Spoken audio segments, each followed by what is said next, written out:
Waalaikumsalam warahmatullahi wabarakatuh.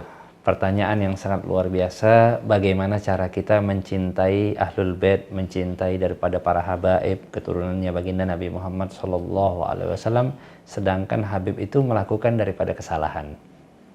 Nah, kita perlu sekali untuk mengetahui dan mengintrospeksi bagaimana sholawat yang kita haturkan kepada baginda Nabi Muhammad SAW.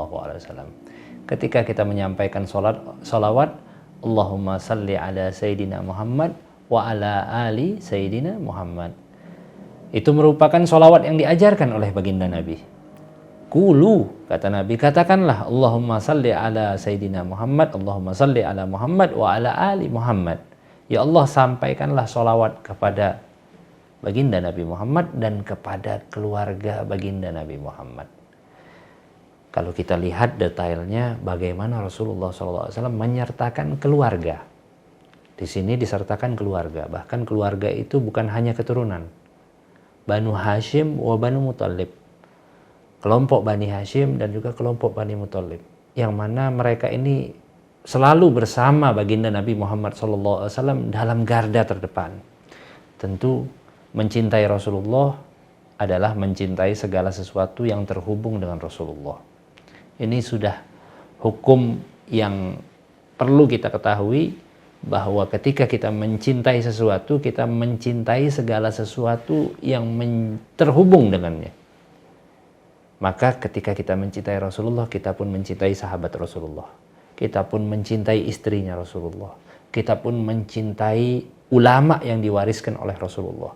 Dan tentunya kita mencintai keturunannya baginda Rasulullah Sallallahu Alaihi Wasallam.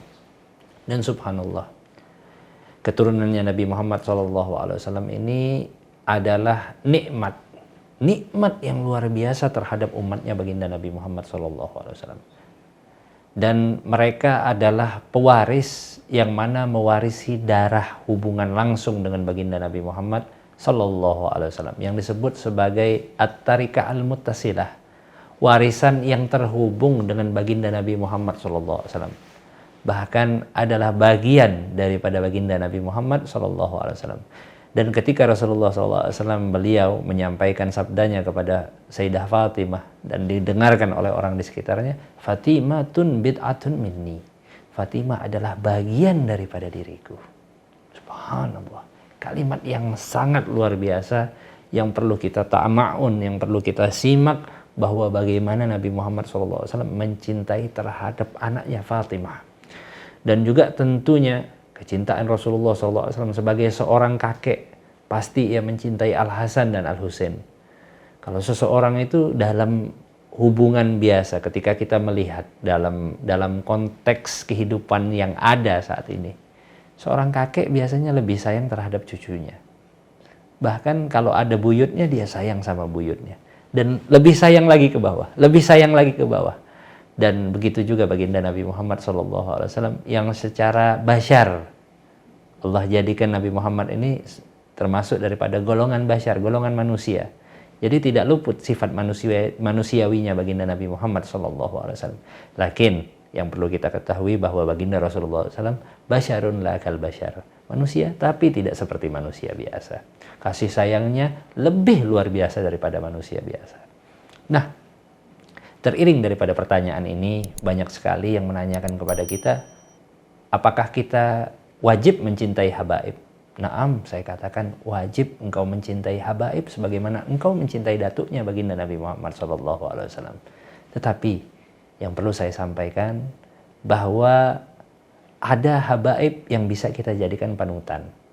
Ada habaib yang bisa kita jadikan pedoman. Ada habaib yang kita jadikan guru. Akan tetapi ada juga para habaib yang mungkin kita mencintainya, tapi tidak bisa kita jadikan pedoman, tidak bisa kita jadikan guru.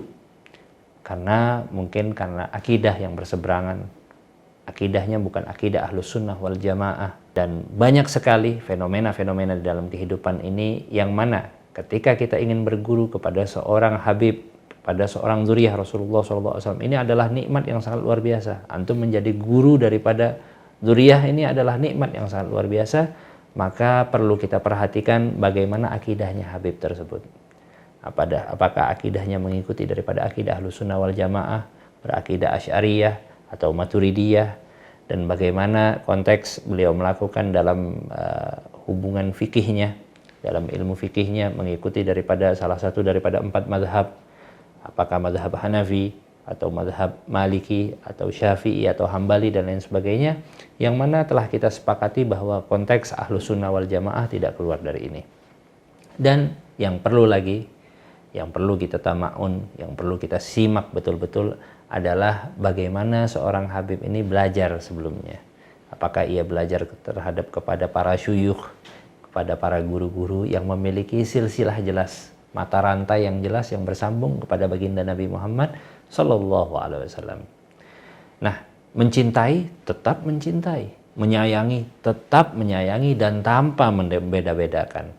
Akan tetapi untuk pedoman kita tanyakan kepada diri kita dalam lubuk hati kita, apakah kita akan berpedoman dengan orang tersebut, dengan seorang Habib dan lain sebagainya. Bahkan mungkin guru-guru yang lain, kiai-kiai yang lain, kita akan telaah dulu, kita akan lihat dulu bagaimana sepak terjangnya, bagaimana riwayatnya, bagaimana manakibnya, sebelumnya ia mendapatkan ilmu dari siapa dan lain sebagainya. Bahkan ada beberapa orang berpesan, para guru-guru kita di antaranya, jangan pernah berguru sama orang yang benci kepada para habaib. Salah satu kaidah yang disampaikan, jangan pernah berguru kepada orang yang pernah menyuarakan benci kepada seorang habib. Karena apa? Karena seorang kiai ataupun seorang siapapun itu yang menyuarakan kebencian terhadap keluarga Rasulullah, tentunya sudah hilang nilai cinta dia yang sangat luar biasa kepada Rasulullah. Dan ini sangat luar biasa, perlu kita fahami, perlu kita telaah lebih dalam, dan tanyakan kepada sanubari kita, istikharah dan berdoa, bertawassul, meminta kepada Allah Subhanahu wa taala agar diberikan guru yang membawa kita kepada hadratul Rasul sallallahu alaihi wasallam. Mudah-mudahan Allah Subhanahu wa taala menjadikan sambungan kita, silah kita tersambung, terkoneksi dengan baginda Rasulullah sallallahu alaihi wasallam melalui jalan cinta yang sangat luar biasa ini. Assalamualaikum warahmatullahi wabarakatuh.